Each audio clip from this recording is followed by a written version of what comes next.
Good evening, everybody. I make it 7 o'clock, so we'll make a start. Welcome to the Economy, Environment and Place Scrutiny Committee, and welcome to anybody who is tuning in online.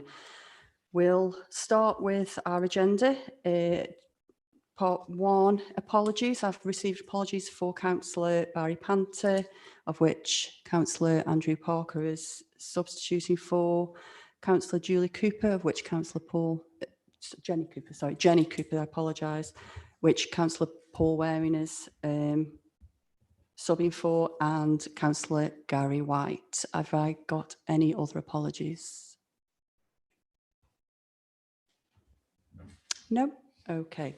We'll go to 2 declarations of interest. Are there any members who've got any declarations of interest? No. Moving on to agenda item number 3. Minutes of previous meeting. Can we agree they are as written? I don't see anybody shaking heads, so we'll take that as is. Agenda item 4, update from Cabinet. We have nothing to report, so we'll move straight to agenda item 5, which is a progress report on the tree management.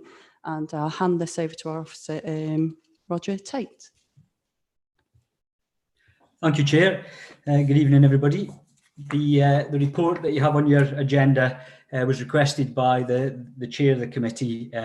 You've had a number of reports on tree management and progress over the last couple of years. So this is the latest update which has been requested. The report sets out what our approach is at the moment to tree management.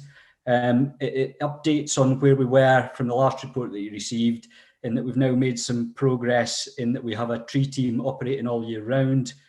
We've bought a cherry picker, which allows us to more safely access branches and trees when we're doing the work.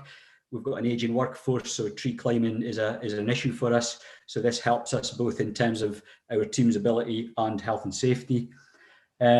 We have continued to let an annual contract for the more complex and difficult work each year to our partner Hamps Valley, which helps us move through some of the work that's been on the work list for some time because of its complexity.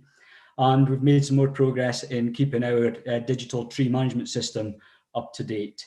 So our approach, as detailed in the report, is risk-based. We look at the high priority work first to keep our community safe and to protect the council from liability. And there is a backlog of work, which is low risk work. So in terms of our exposure to risk, we're managing that. We understand that, for some residents, it can be disappointing when the low value, low risk work takes a bit longer to be programmed. But in terms of the resources that we've got, we have to manage it that way. And to help with that low value and low risk work, we've adopted a protocol where residents, if they wish to offer to pay to bring work up the programme, we can then access that via our contractor, and the resident can pay for that work to budget up the list. The only other bit in the report that I want to speak to is, again, following a request from the Chair, he's asked that we adopt a similar protocol for parish councils to enable them to take to bring tree work forward in parishes where it's further down the list. So again, the appendix to the report details a protocol for that, where parish councils can engage suitably competent arboricultural contractors and pay them to bring work forward in the parishes. So that's a very brief summary of the report, Chair. I'm happy to take any questions now from members.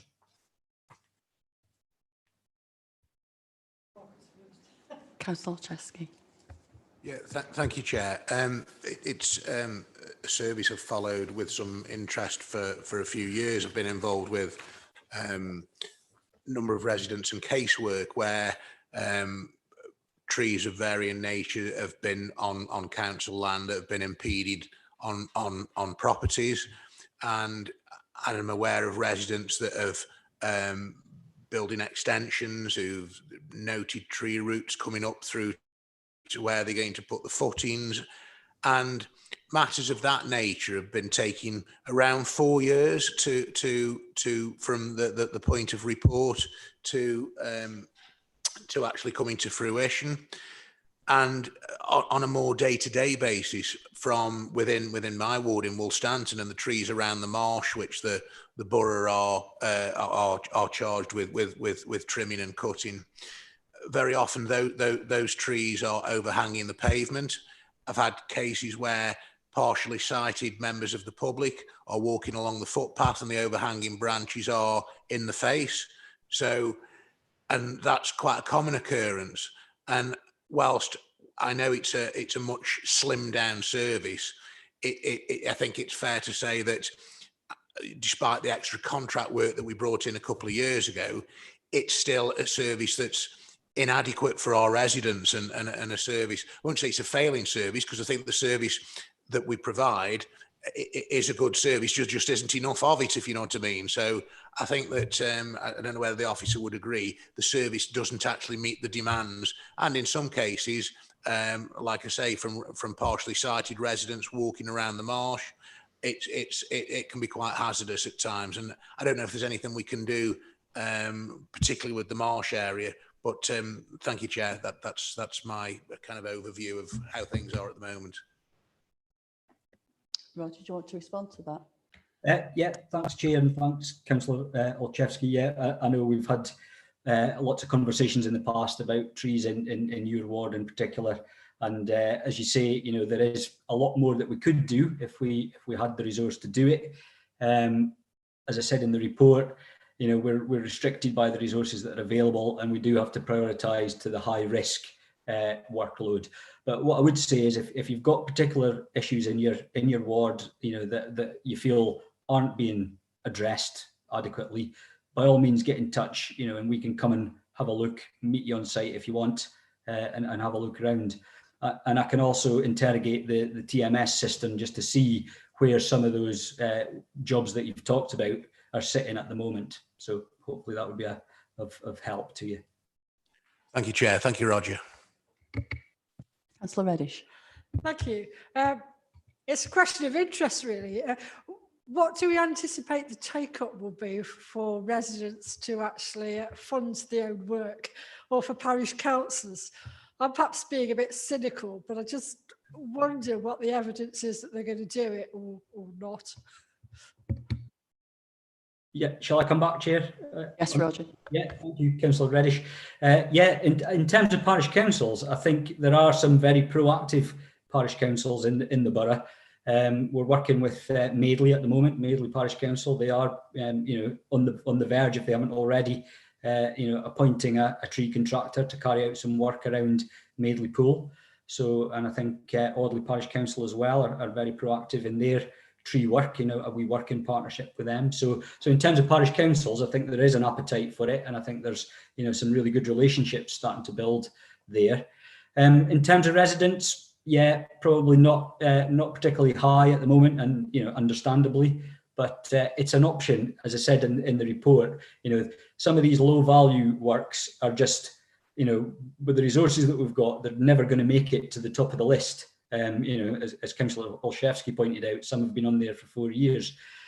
However, you know, if residents are feeling that they desperately want that doing, there is an option there for them to pay to have it done via our contractors. So yeah, resident take up low, parish council take up pretty good, I think. Are you happy with that, Councillor Reddish?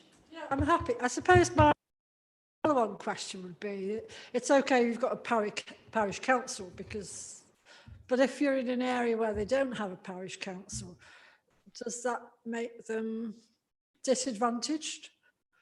Because the borough is saying that maybe we haven't got, well, we haven't got the resources. So what's the answer for places that don't have parish councillors, or the residents don't feel for whatever reason that they want to fund it? Is it to still come back to you and put it on the wish list?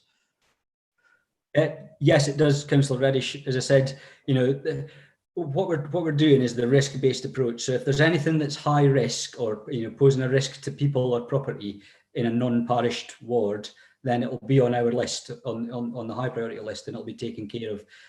You know, I have to emphasise that the stuff that isn't happening is the low value, low risk stuff. So it may be causing a bit of you know, an annoyance to private residents. but if it's, you know, if it's a problem to them, they have the option to pay for it, you know, to be brought forward. But Okay. yeah, I can't give you any more sort of. All right. Thank you. Thank you. Are there any further questions on this item? Councillor Waring. Thanks, Chair. Just a quick one, Roger. When you refer to low value items, typically what are we talking about? Are we talking about a couple of £100 or, you know, £1,000 or something like that? Thanks. Thanks, Councillor Waring. When I talk about low risk, low value, I mean work that's not essential to the tree, if you see what I mean, and not posing a risk to people or property. So the actual monetary value can vary depending on the nature of the work. But what I'm talking about is the low risk stuff. So it's not about to fall or damage somebody's property or cause a risk to footpath and highway users, that sort of thing. And you know, a lot of the stuff is general sort of shading out of people's gardens, you know, that they find quite annoying and so on. So it is, you know, in monetary terms, that would be fairly low value as well, to do a quite minor pruning job to alleviate the problem. Any further questions? No. In that case, thank you, Roger, for the input on there. Can we all agree the recommendations as set out in the report? Agreed? Thank you. Thank you, Roger. Thank you. Moving on to item 6, Future High Streets Fund update. We've got a presentation. I'm handing over to Simon for this. Thank you. Thank you, Chair. Good evening, everyone. It's nice to see you in the flesh rather than down the X-ray tubes or the G-tubes, whatever they call them nowadays. I'm going to do 6 and 7, if that's all right, because I've mixed it up a bit on the presentation. I thought, you know, keep everybody on their toes. So first of all, I have to share the screen, which I will do now. Don't push me on this one. I know how it works. There it is. So if I start from the beginning. So as I do most of our scrutiny meetings now, take you through the High Street Fund, Advanced Town Deal and Town Deal Fund. When we've discussed this in the past, we haven't had any pictures to show you about what we've actually been doing in terms of the advanced monies that we had. Because remember, we got 1.75 million from government. We had $1 million for Newcastle and 750,000 for Kidsgrove, which had to be spent by the end of March. Well, we have successfully done some work. This is one of a series of pictures I'll show you. So we've got some new gates that Roger and his team installed up at Cloughfield Park. That was delivered through Aspire's training academy, where they have apprenticeships and stuff, and the metalwork was done by those guys up there. So that was, everyone's happy about that. That's the Kidsgrove emblem.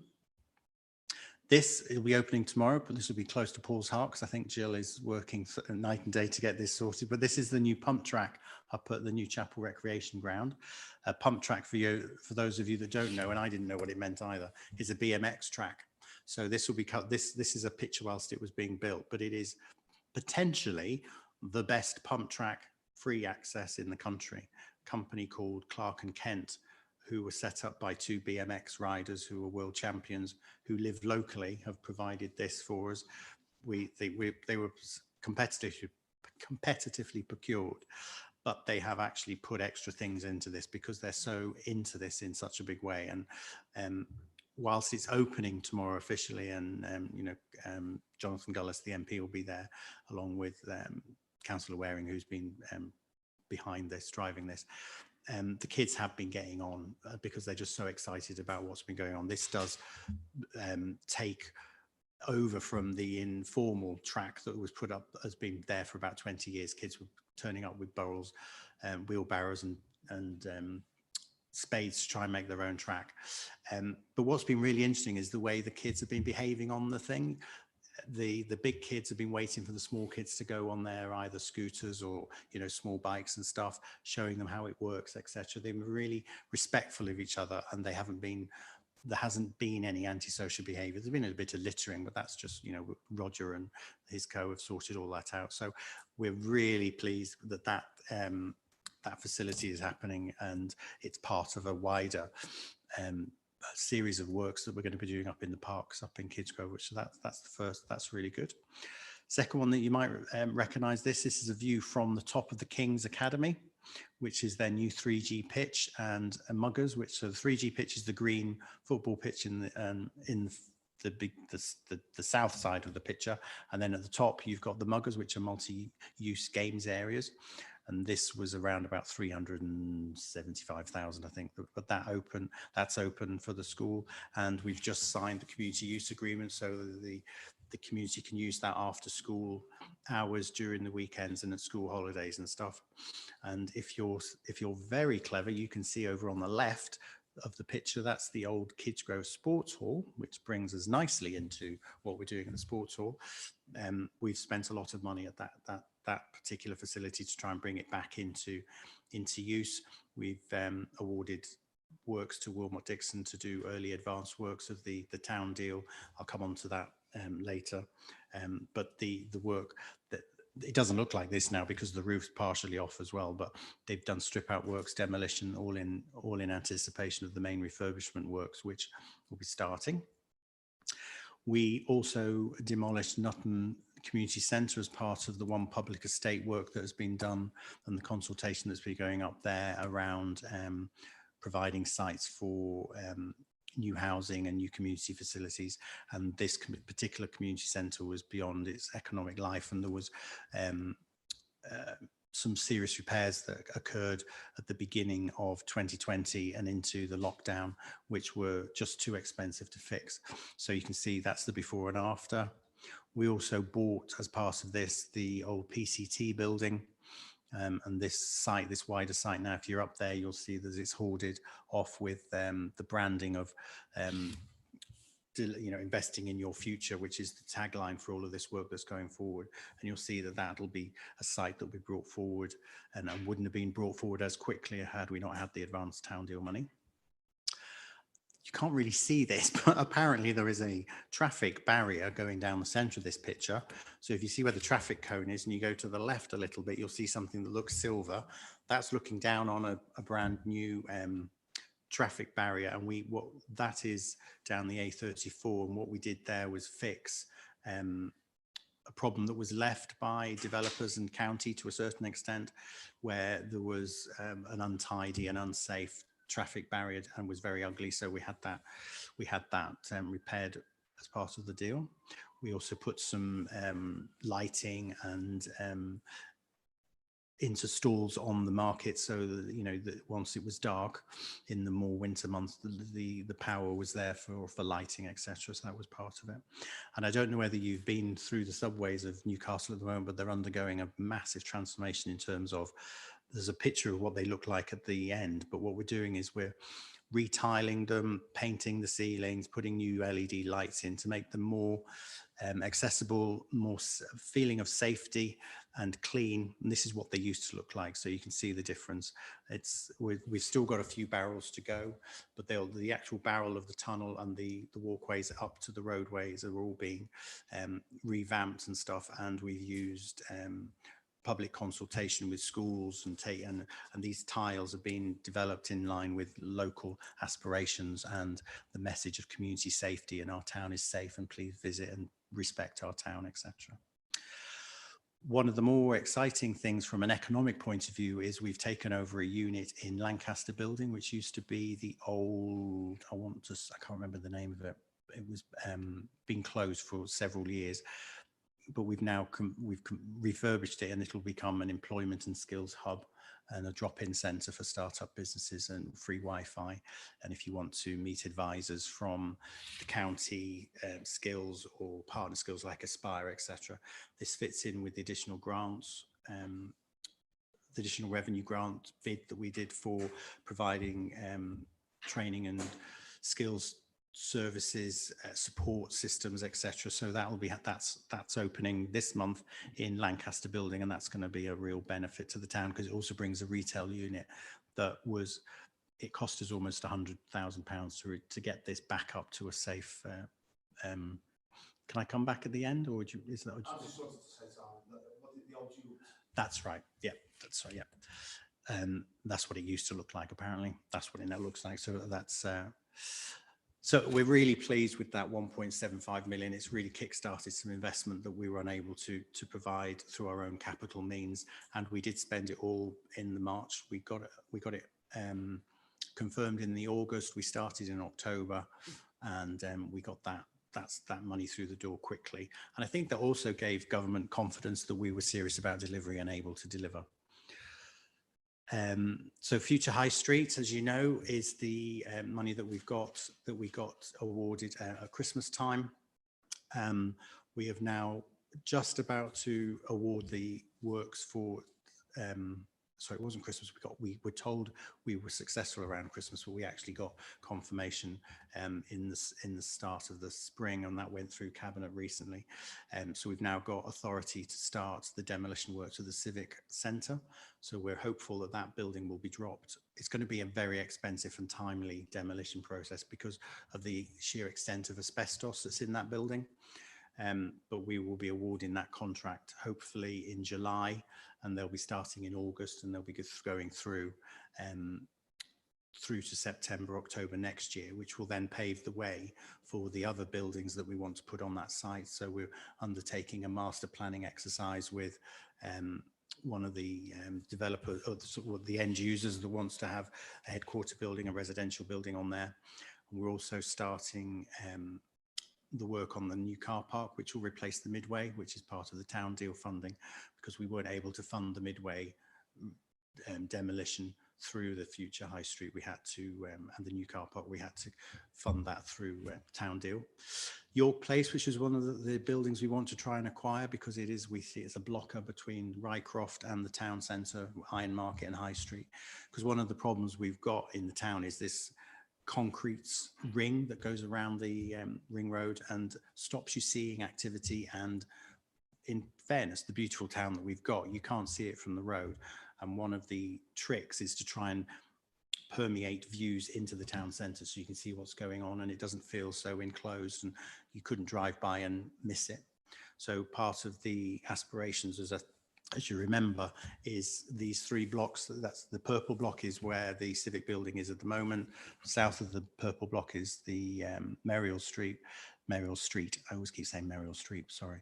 The green buildings are where York Place are and the Astley Walk are, which I think you'll admit, along with the Roebuck Centre, are two, I want to say unviable, but they do have some tenants in them, more so in York Place than the Roebuck, but they are showing signs of age and also showing signs of lack of tenants, so particularly York Place. So we're trying to establish contact with the owners to try and see if that is we can purchase that, and we are looking at the potential of CPOing that if we need to create more of a to reduce that building and put some new buildings up and try and create plazas. And I think I've explained this to you before, where we will create plazas that go through and create a permeability into the town centre. The big brown block will be the car park potentially, and then the blue purple block in the middle is yet to be defined, but that is an additional development space. If we go on to Kidsgrove town deal, you'll be aware that that has now been fully validated by the government, and we've had our first funding award, which was for the sports centre. We got confirmation in, well, I can't even remember when the months are now, they all blend into one, don't they? But I think we got it in March, and we then had to go through a process of further paper filling for the government to say yes. And I think we were the first borough or local authority in the country to put the town deal team in central government through the ringer to try and get our money awarded first. So they learned a lot of things whilst they were going through that, because I don't think they anticipated issuing a letter of award and then having to release the money within a 3-4 week period which is the ask. And Jonathan Gullis was involved, and we had discussions online, through this medium with the Minister Luke Hall to try and get this all lined up. So we had the money awarded, and so then we were able to award the contract to Wilmot Dixon, and we had a cabinet report that went through recently that allowed that, the authority for that to happen. And we're working with the community group to sign the lease. So the lease and the contract will be signed at the same time so we can progress. Wilmot Dixon are on site doing a few extra bits and bobs as we speak, but that will be finished in June next year, which is great. The Town Deal Board then decided the second priority was for the work at Chatterley Valley, which will work with Haworth, who are the landowners, to release £3.5 million to them to work on the infrastructure works at the site entrance. And the idea being that that will release and reduce the viability issue to release the site for their development and we're estimating about 2,000 jobs, but there'll be high-end jobs. There is we're trying to create an advanced ceramics campus. So advanced ceramics are like things that you'd find in telephones, mobile phones and stuff. I don't entirely know what they do, but apparently the thing that's on Mars going around taking pictures has got a little piece of advanced ceramics made by this company that is moving to Chatterley Valley. So you can see that it is cutting edge stuff. They've outgrown their facilities in Stoke. They're going to go to Stone temporarily for 3 years while we work with the county council, Haworth, the landowner, to put a new research facility, ceramics campus where they'll bring partners in, and a new HQ building with them. And we'll, as a council, will also be taking space and developing units up there through our commercial strategy. So we have skin in the game. So when the campus is established and businesses are moving to Chatterley Valley, we will benefit from that directly by them being able to rent from us rather than a private landlord, as well as getting the business rates through the enterprise zone, etc. The other scheme that's been worked up is the station upgrade. So the new station, the car park, etc. There's a working group that are working up that. There's a few challenges around the extent of money that they've got, but we've given them some clear direction that we want the best station that we can get for Kidsgrove, because it will sit next to, it's next on the line to Crewe, which will have the HS2 upgrades, etc. So we want to make sure that Kidsgrove is well placed for that. And then in the background, we have to start work on the mixed use development, which is the space in front of the station, between the crossroads in the town centre, and trying to open that space up. So one, you can see the station and its upgrade, but it's also more accessible, and it's more amenable, and there is a more modern feel to that end of Kidsgrove. So we're working through that quite quickly. Newcastle Town Deal, which was the last last grant to be awarded to us, which was only last week or a week and a half ago. We were awarded 23.6 million of the 25 million that we asked for, which is the largest town deal award in Staffordshire. There are other councils that have been successful, but none have had two, and none have received 23.6. So now we're in the enviable position of how we slice 1.4 million off the 8 projects that we put forward, which seems like a really easy thing to do, because we had to slice off 7 million from Kidsgrove, and that was a walk in the park trying to get people to agree 100,000 here or 100,000 there, rather than you can't get 4 million, or that makes more sense. Anyway, we're doing that. So we've got a few things to do in terms of tick box exercises, filling forms in with the government to confirm that we will accept that 23.6 million. And then we will agree the priority of schemes and which business cases are worked forward. Because as I said before, the future High Street, we did the business case and the BCRs before we submitted, which meant that when we were awarded the funds, the money flew into the bank account. Town Deal is a very different thing. You put an outline in, you get an acceptance of this is how much you can spend up to, but you have to put the business cases in. So we have 12 months for both Kidsgrove and Newcastle to get those business cases submitted to release that money into our coffers, because we'll be the accountable body. And that, ladies and gentlemen, very quickly was another whistle-stop tour through future High Streets and Town Deal. But as I've been presenting these to you, I've been able to each time tell you that we've received more money each time, which is great. But this is the last time I'll be able to tell you that, because we've got it all now. We just have to spend it. So please don't expect another 23.6 next time I'm asked to present.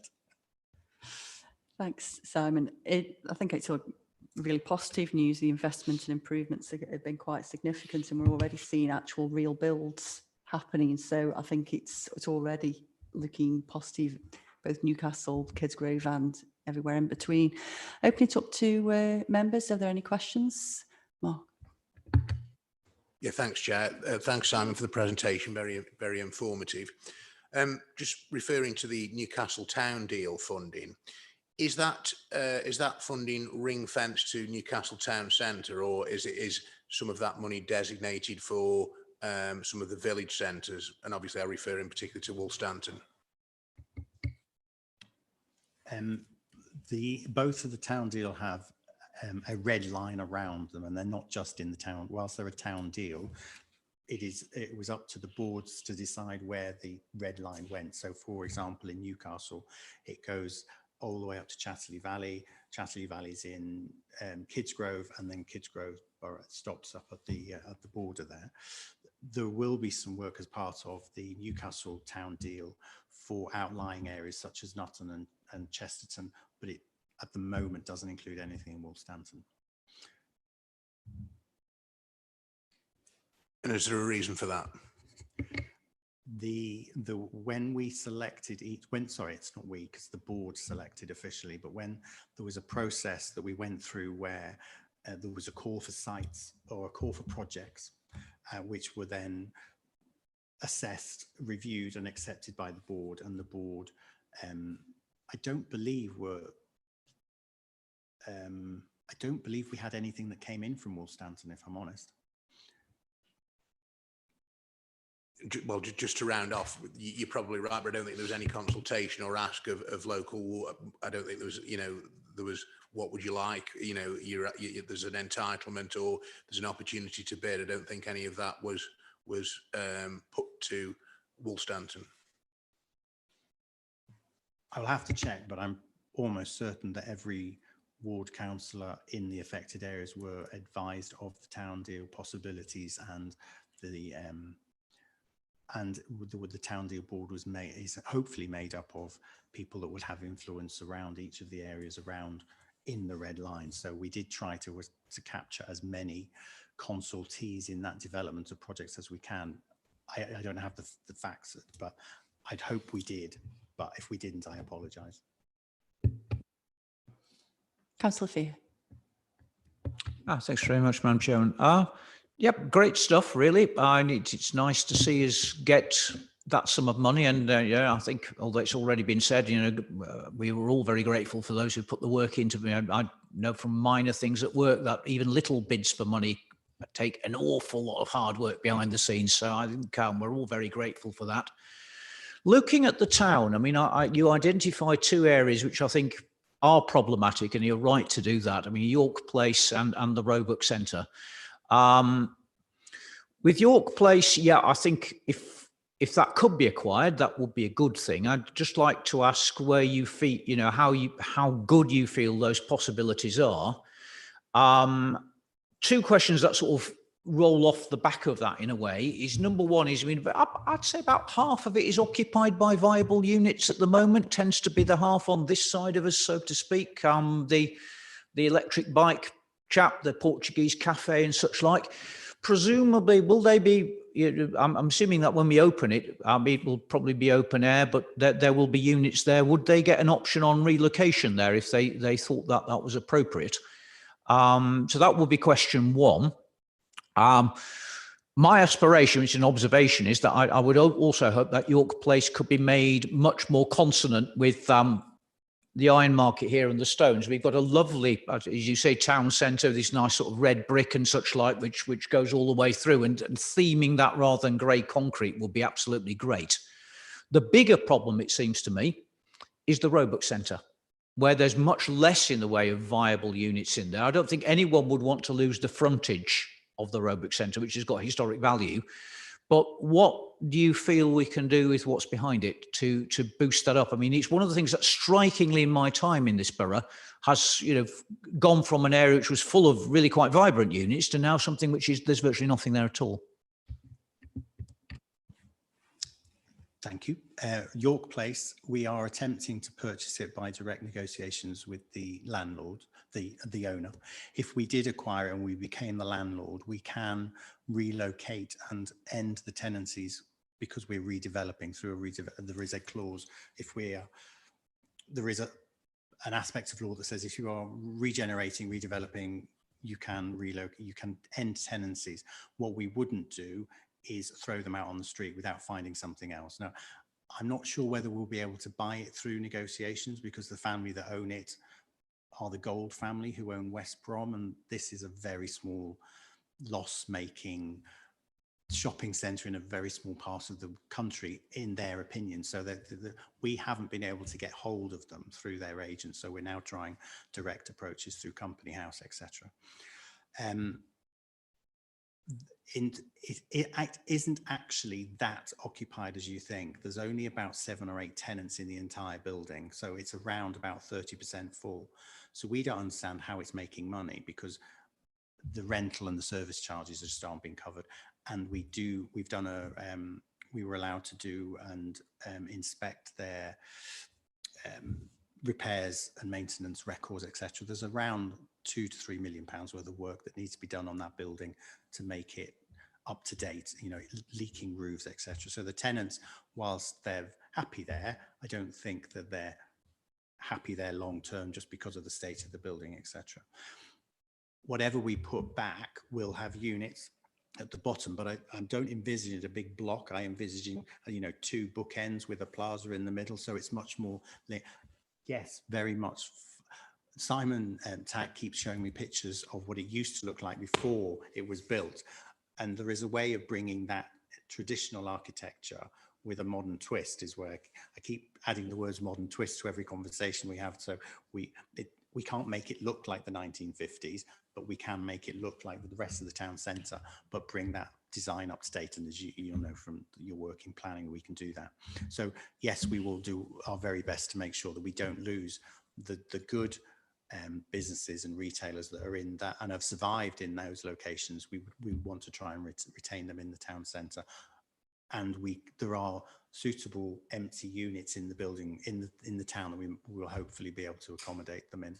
And if they want to move into one of the units when we've rebuilt it, all well and good, that's even better. In terms of the Roebuck, again, we are in discussions with the owner of that. He bought it 2 years ago expecting a retail bounce. Of course, he came into COVID world and he hasn't.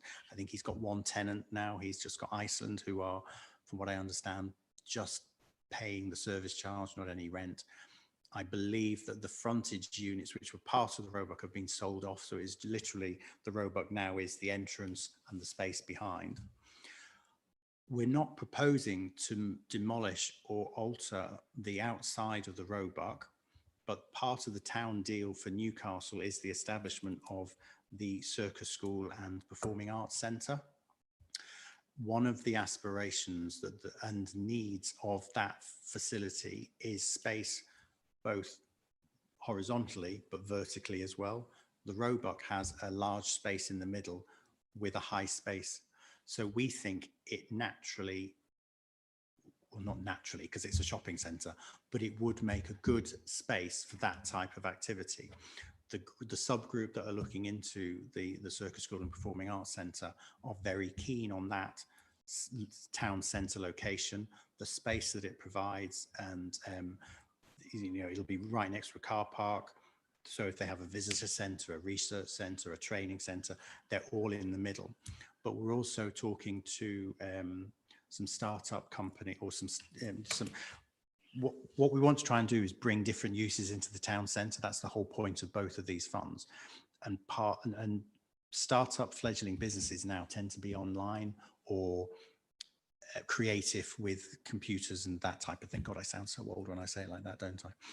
But you can have business support, creative spaces, which would sit alongside that use with the creative arts and the Circus School and Performing Centre, but with a digital element that would be able, I think we'll be able to find space in there as well, which will also bring really, you know, a different type of person into the town centre. So those are both of those things that we're trying to do for the Roebuck, but I don't envisage us if we do get hold of the roebuck, the guy that owns it has entered into conversations with us about buying it. I don't think we'll be able to knock it down one, because it's quite pretty from the outside. It's just empty on the inside. I would guess perhaps the facade is listed, in fact. I mean, it is a historic hotel, I think that's correct, isn't it? The columns and such like. And I would be loath to see that go. I mean, I think, again, though, I mean, what happens to its innards? And I think what you just said about spaces and such like seems very promising, hopefully. Are there any further questions? No. Thank you, Simon, for a very informative and detailed presentation. Thank you very much. Can we be forwarding that presentation as a trigger point to remind us in 3 weeks' time when we've forgotten all that you said? Absolutely, yeah. Good point, well made there. Right, moving on to item 8, which is the work programme. Can we agree that any items that anybody has are forwarded to email to either myself or to Councillor Gary White for potential inclusion? Can we agree with that? Yep, brilliant. Item 9, I'm not aware of any public questions. Nope. So moving to item 10, urgent business, which is to consider any business which is urgent within the meaning of section 100B4 of the Local Government Act 1972, and I am not aware of anything.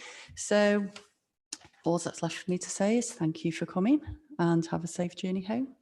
Good evening. Could I just wish the chair happy birthday?